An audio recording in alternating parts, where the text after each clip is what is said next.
welcome back to this channel of crafting, crochet and knitting. My name is Nikki and welcome to my little yarniverse.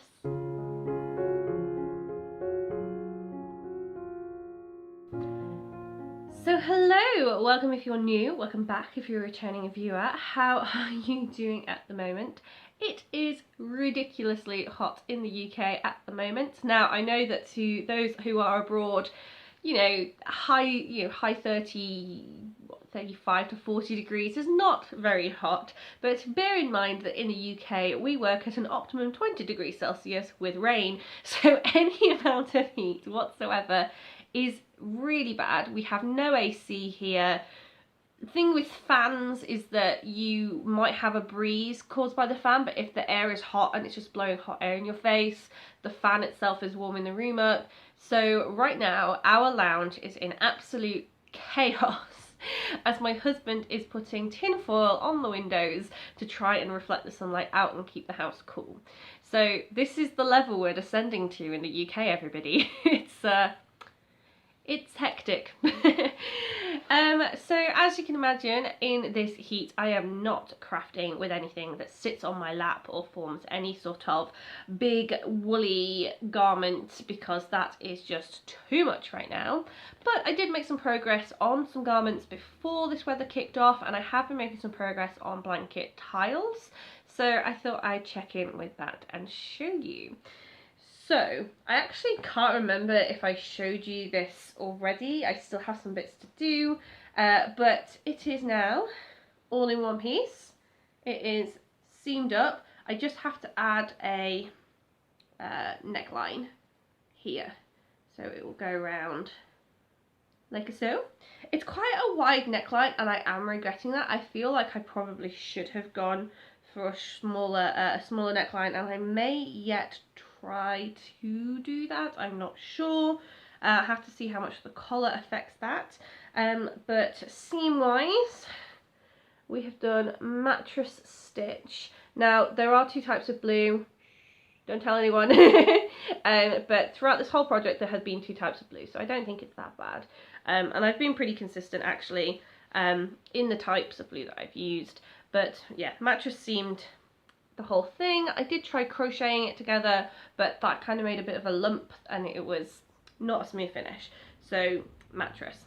And I've done that on the sides as well. So here's like under the arm going down. And I actually didn't seam this bit up. I'm undecided. I might seam it up still, so I've got that marking the last bit where it was sort of seamed together like in a consistent way down the side. So I've got that in place in case I want to pick it back up again, but I think I like these bits separated out like that. So I don't know, what do you think? Should I set that up or should I leave that open? But yeah, that's pretty much finished apart from the odd end that needs weaving in. I haven't done all the ends, but I've done most of them, so that's pretty good. And that's ready for winter. I'm so excited actually. Well, autumn as well. What I really liked about this, I tried it on before the weather got really hot. And if I wear it with a vest top, the sort of holey nature of it means it's really got good airflow. It's a good pattern for that. So I can wear it in autumn if I just need something to pull over me and keep the wind off, but also have some breathability. Or I could wear it in winter over a longer sleeve t-shirt and it can be a proper winter garment. So that is the eclectic jumper for anybody who's interested in that pattern. And then the other thing that I have been working on is my C2C blanket. I've actually started seaming up panels. So if you were here for my tips on what to do if you lose your crochet mojo, which funnily enough I have done recently, then I say things like don't do more than one big project at a time, and I also say that when you have a big project, break it down. And I took on way too much, and this was my own fault. I had 2 garments on the go and 2 blankets. That's 5 big projects. 5 projects? I can't do maths. That's 4 big projects. It's 4 big projects plus some little projects as well. So I just was overwhelmed and I didn't know where to start.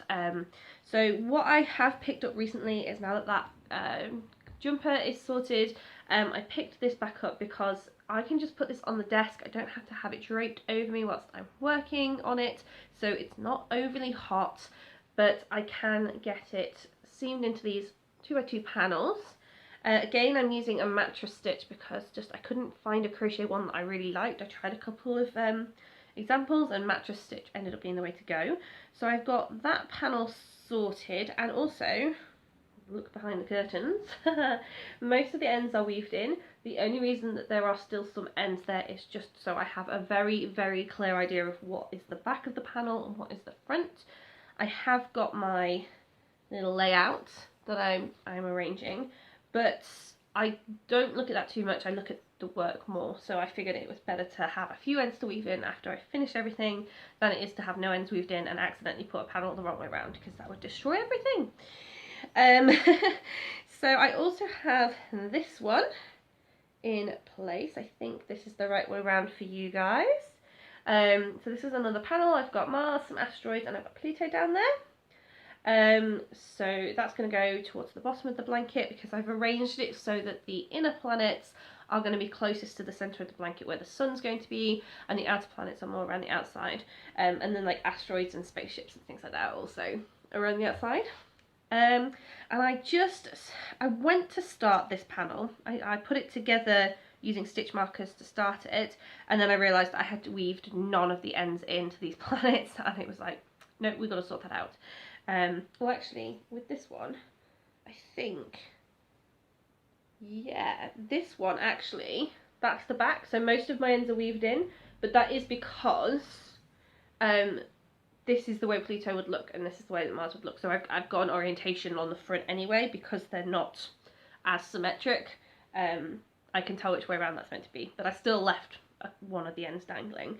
On this side though, almost all the ends were dangling, and in fact if I hold that up, so this is another one where I can probably get away with doing most of the ends because I have an idea of which way around I would want Jupiter to be, but I might leave an end as well just to be sure. And then on the back, I didn't get around to seaming anything because I spent ages sewing in all the ends for Jupiter. So there was 2 ends for each band, and then there was 2 ends for the red spot as well. So I'm nearly finished there, and don't even get me started on those for Mercury. So that's great. That's so much effort that's going to take. Oh, what can you do? But that is the sort of bespeckled nature of this rocky planet. So that, I think I am going to continue to weave those ends in before I seam it, because otherwise I'm just going to have tassels everywhere and it's going to be really annoying. So those are the panels that I have that actually are, you know, I can seam them together. And I kind of showed this earlier. This is my pattern plan. So I've done this one, and I'm working on this one. And I have one comet done already, so I could do one of the sections that has a comet in it, if I've got the planet or I've got the asteroids to hand. But I also just kind of, I think I'm going to leave that, and what I'm going to do is I'm going to make another comet, and I'm going to maybe do this strip first, and then I'm going to do the sun, because that's going to break it apart so that I'm not just doing comets for ages, and then I can do the final 2 comets, and I can do the final rocket. So that is my plan of action. But I'm not going to try and rush it. I actually really jumped into this project quite quickly because I found the yarn, and I had been wanting to start it for so long, and it was one of those blanket patterns where you could break it apart. I could just work on panels at a time, right? But as it got bigger and I got closer to the end, I started feeling quite overwhelmed by it, and I think I don't know if that's me learning something about that myself, because I don't think I'm the sort of person who just wants to cast things on endlessly and I only get joy from casting on. I don't think that's true of me.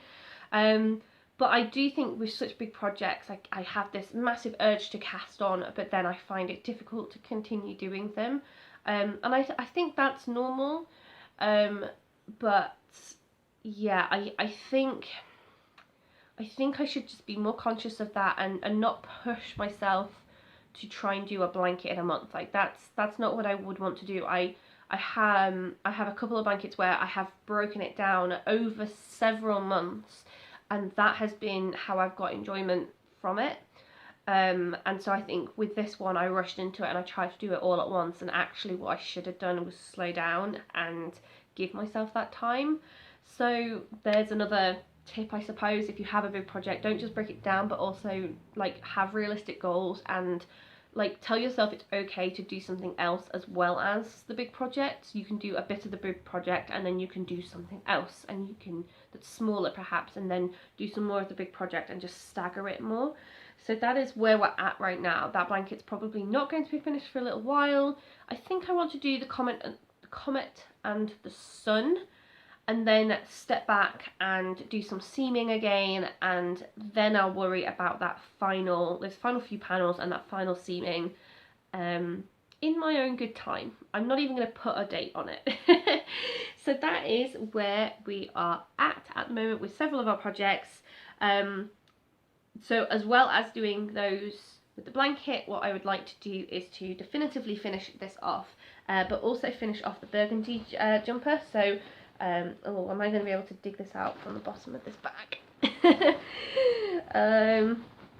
Yes, there we go. I still have the burgundy jumper to finish. I haven't decided yet whether to make longer sleeves or longer torso. I think maybe I want to do both, but I don't have the yarn to do both. So we'll just have to see what happens with that one. But I do want to pick that one back up, and I do want to finish that once this other jumper is finished, because I just don't see the point in taking up a project bag for it anymore. And I want to start other things. I want to start some sock knitting, you know. I'd like to make some socks before the summer is out, because socks are a really nice thing to just do in the summer, so you don't have to have them over your lap. And I've got, I think, 4 different sock yarns ready to go. So that's definitely something I want to eat through that sock yarn next, I think. So yeah, that's where we're at. Feeling a lot more positive about my crocheting. Last few months even have been quite a tiresome time, and I've just not wanted to do anything, and now I can, so that's great. So yeah, I'm gonna wrap this video up here before my husband gets home from the shops and disturbs everything, and I have to do some massive editing cuts.